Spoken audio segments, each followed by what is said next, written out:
ఏం తమ్ముళ్ళు హుషారుగా ఉన్నారా? ఏమమ్మా ఆడబిడ్డలు హుషారుగా ఉన్నారా? ఆల్సో అట్లా కూర్చోండి మీరంతా. నువ్వు కూడా కొంచెం కూర్చో. ఏ తమ్ముళ్ళు ముందెంతమంది ఉన్నారో వెనక కూడా అంతేమంది ఉన్నారు.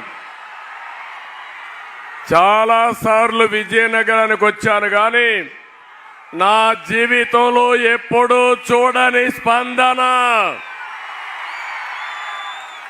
విజయనగరం మీటింగ్ ఆదర్శ్. ఎవరికైనా సందేహం ఉందా తమ్ముళ్ళు? విజయం కూటమిది, అవునా కాదా అని అడుగుతున్నా. గట్టిగా చప్పట్లు కొట్టి జగన్మోహన్ రెడ్డి ఎక్కడున్నాడో నాకు తెలియదు, అతని గుండెల్లో రైళ్లు పరిగెత్తించే విధంగా గట్టిగా చప్పట్లు కొట్టి చెప్పండి. జగన్, నువ్వన్నావు ఒక సైకోగా సిద్ధం అన్నావు. మేము సిద్ధం అని చెప్పి మళ్ళా ముందుకొచ్చావు. నిన్ను ఓడించడానికి ప్రజలు సిద్ధం, అవునా కాదా తమ్ముళ్ళు అడుగుతున్నా.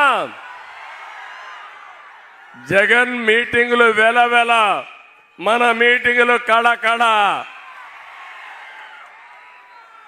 నేను పవన్ కళ్యాణ్,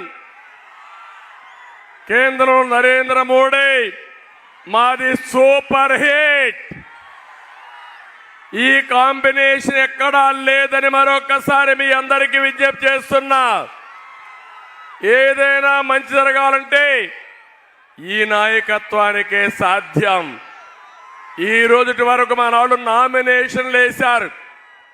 ఎక్కడ చూసినా గెలిచిపోయిన తర్వాత ఏ విధంగా ఊరేగింపులు పెడతారో ఆ విధంగా కూటమి అభ్యర్థులు బ్రహ్మాండంగా నామినేషన్లు వేస్తే వైసీపీ క్యాండిడేట్లు వెలవెలబోయే పరిస్థితికి వచ్చారు. 2014లో జగన్ తండ్రి శవ రాజకీయంతో వచ్చాడు, అవునా కాదా తమ్ముళ్ళు అడుగుతున్నా. 2019లో బాబాయి శవంతో వచ్చాడు. ఇప్పుడు గులకరాయి డ్రామాతో వచ్చాడు. నేను చెప్తున్నా, ఈ ప్రజలు వైసీపీకి శవయాత్ర పట్టబోతున్నారని విజ్ఞప్తి చేస్తున్నాను. నీ రాజకీయాలు అయిపోయినాయి, నీ చరిత్ర అయిపోయింది. ఒక ఛాన్స్ అన్నావు, అదే చివరి ఛాన్స్ అయిపోయిందని మరొక్కసారి చెప్తున్నా. ఇక్కడ చూస్తే ఈ ఉమ్మడి మీటింగ్ చూసినప్పుడు విజయనగరం కోట సాక్షిగా చెప్తున్నాను,